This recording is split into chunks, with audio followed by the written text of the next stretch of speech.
صلی اللہ علیہ وسلم۔ استغفراللہ پڑھنے سے دولت میں، رزق میں بے شمار اضافہ ہوتا ہے، دشمن کی زبان بدل جاتی ہے، آپ کی اولاد فرما بردار بن جاتی ہے اور ہر دعا مانگی ہوئی قبول ہو جاتی ہے۔ بے شک آزما لو۔ بسم اللہ الرحمن الرحیم۔ ناظرین، اسلام ایک ایسا دین ہے جو مسلمانوں کو بامقصد زندگی گزارنے کا مکمل طریقہ بتاتا ہے، صحیح اور غلط کی سمجھ بتاتا ہے۔ اب یہ انسانی عقل پر بات ہے کہ وہ اچھا کرتا ہے یا برا، لیکن انسان خدا کا پتلا ہے اور اللہ ہمیشہ اپنے بندوں کے ساتھ رحم کا معاملہ کرتا ہے، اس لیے اس نے مسلمانوں کے لیے ہدایت کا راستہ بھی کھلا رکھا ہے تاکہ اگر کوئی مسلمان گناہ کرے توبہ استغفار سے اچھا راستہ پا سکے۔ استغفر اللہ، یا اللہ مجھے گناہ گار کو بخش دے، یہ ایک ایسا سادہ جملہ ہے لیکن طاقتور دعا ہے۔ گناہوں کے بوجھ سے اگر دل باری ہو، ذہن پریشانی کا شکار ہو تو استغفر اللہ کی ایک سادہ سی دعا آپ کے دل کو پرسکون کر دیتی ہے، جسے کسی بھی وقت جب بھی چاہیں پڑھ سکتے ہیں۔ بے شک توبہ سے استغفار کرنے سے اللہ اپنے بندے پر رحمت کے دروازے کھول دیتا ہے۔ ہمارا دین ہمیں گناہوں سے بچنے کا درس دیتا ہے، لہٰذا اگر خلوص نیت کے ساتھ توبہ کی جائے تو اللہ کی بارگاہ میں ضرور قبول ہوتی ہے اور گناہوں کا خاتمہ ہوتا ہے۔ اللہ تعالیٰ نے قرآن مجید میں مسلمانوں کی بھلائی کے لیے استغفار کے بہت بڑے بڑے فوائد بتائے ہیں۔ استغفار رحمت کے دروازے کھول دیتا ہے۔ قرآن پاک میں ایک جگہ استغفار کی اہمیت اس طرح بیان کی گئی ہے کہ اے اپنے رب سے معافی مانگتے رہو، بے شک وہ معافی دینے والا ہے، یعنی صرف اللہ سے رحمت کے طلبگار رہیں کیونکہ وہ معاف کرنے والا ہے۔ ایک حدیث کے مطابق نبی کریم صلی اللہ علیہ وسلم نے فرمایا کہ اللہ تعالیٰ ایسے شخص کا اپنے عرش کے سائے میں جگہ دے گا جس نے تنہائی میں اللہ تعالیٰ سے ذکر کیا کہ جس کے آنسو جاری ہو گئے، استغفار سے دولت اور اولاد میں برکت بیٹھے ہیں کہ توبہ کرنے کے لیے کچھ وقت نکالنا ضروری ہے کیونکہ اس کی برکت سے اللہ رزق، مال، دولت اور اولاد میں اضافہ کرتا ہے، اور اس بات کا ذکر قرآن مجید میں بھی کیا گیا ہے۔ استغفار کرنے سے انسان کی مانگی ہوئی ہر دعا قبول ہوتی ہے۔ خیر، اسے دل سے اللہ کی بارگاہ میں معافی مانگنے سے دعائیں قبول ہوتی ہیں۔ کسی مومن کے لیے دعا سے بہتر اور کوئی چیز نہیں ہے۔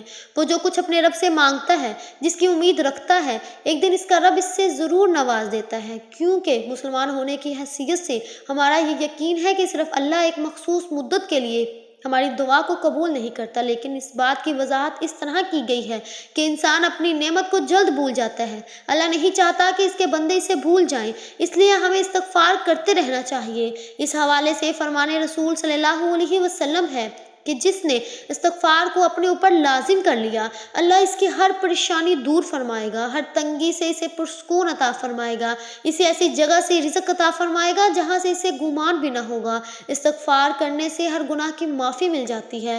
اللہ تعالیٰ ہر مسلمان کو آزمائشوں اور مصیبتوں میں مبتلا کرتا ہے، اصل میں یہ مومن بندے کا امتحان ہے۔ اللہ اس طرح بندے کو اپنے آپ پر اور اسلام پر اس کے ایمان کی مضبوطی کو دیکھتا ہے۔ اس کے لیے اسے وقت میں شکوہ نہیں، اللہ سے معافی مانگ لینا چاہیے، استغفار کرنا چاہیے، کیونکہ اللہ تعالیٰ توبہ کرنے والوں کو سزا نہیں دیتا بلکہ معاف کرتا ہے، اور ہمیں اپنی اہم زندگی میں بھی یہی عمل اختیار کرتے رہنا چاہیے۔ توبہ استغفار کی فضیلت بندے کے لیے اللہ کی رحمت اور فضل کے دروازے کھول دیتا ہے۔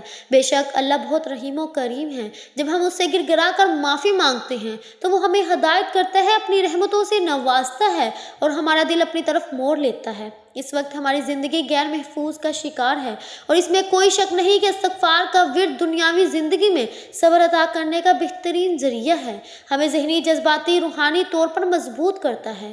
قرآن پاک میں ایک جگہ بیان کیا گیا ہے کہ اپنے رب سے معافی مانگو، پھر سے توبہ کرو اور وہ تمہارے اوپر آسمان سے بارش برسائے گا اور تمہیں اپنی نعمت میں اسے طاقت بخشے گا۔ قرآن مجید میں استغفار کرنے والے سے اللہ نے وعدہ کیا ہے کہ وہ اس کو اپنے بے پناہ فضل سے نوازے گا، اس دنیا میں بھی اور آخرت میں بھی۔ قرآن میں اللہ اپنے بندوں سے مخاطب ہو کر فرماتا ہے، اور تمہارے لیے باغات مہیا کروں اور تمہارے لیے دنیا کو سامان مہیا کروں۔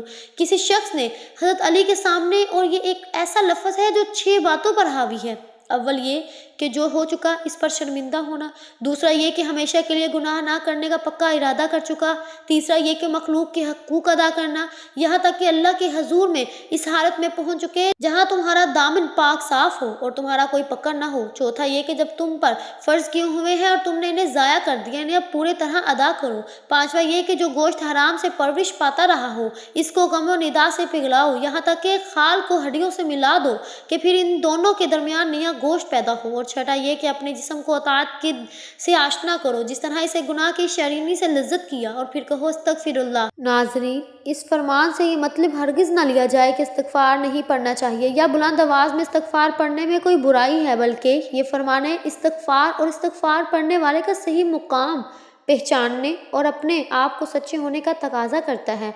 اس فرمان میں اس جانب اشارہ ہے کہ جب تک تو نے دنیا سے جو گناہ اور فریب کا جہان ہے منہ ہی نہیں موڑا گزشتہ اسے سچے دل سے توبہ ہی نہیں کی تو اس حق سے اللہ سے مغفرت کا طلبگار ہو رہا ہے۔ ساتھ ساتھ اس جانب اشارہ ہے کہ بڑی محفل میں باآواز بلند آواز استغفار کہنے میں نفس کی خواہش چھپی ہوئی ہو سکتی ہے کہ لوگ میری زبان سے استغفار سن کر مجھے پاک باز سمجھیں گے۔ اس کے ساتھ ساتھ آپ رضی اللہ تعالیٰ عنہ نے بلند مقام والے لوگوں کی نشاندہی بھی فرمائی ہے کہ ایسے لوگ اللہ سے مغفرت طلب کرنے کے حقدار ہیں جو گناہ کے جہان سے خود کو الگ کر چکے ہیں، ورنہ جس نے گناہ کا ارادہ ہی نہیں چھوڑا، جس نے اللہ کی جانب منہ ہی نہیں پھیرا، اس کا کیا کہنا درست نہیں ہے کہ میں نے اللہ سے مغفرت کا طلبگار ہوں۔ ان دونوں کے درمیان نیا گوشت پیدا ہوا، اور چھٹا یہ کہ اپنے جسم کو اطاعت کے رنگ سے آشنا کرو جس طرح اسے گناہ کی شرینی سے لذت اندوز کیا ہے، اور پھر کہو استغفر اللہ۔ اس فرمان سے یہ مطلب ہرگز نہ لیا جائے کہ استغفار نہیں بولنا چاہیے۔ بعض بلند استغفار پڑھنے میں کوئی برائی نہیں ہے، بلکہ یہ فرمان استغفار پڑھنے والے کا صحیح مقام پہچاننے اور اپنے قول میں سچے ہونے کا تقاضا کرتا ہے۔ اس فرمان میں اس جانب اشارہ ہے کہ اللہ پاک ہمیں نیک عمل کرنے کی توفیق عطا فرمائے اور ہمارا خاتمہ ایمان پر فرمائے، اور اس بیان میں کمی پیشی معاف فرمائے، آمین ثم آمین۔ ناظرین، اگر آپ کو میری یہ ویڈیو پسند آئی تو مجھے زیادہ سے زیادہ سبسکرائب کریں، لائک کریں اور شیئر کریں۔ جزاک اللہ۔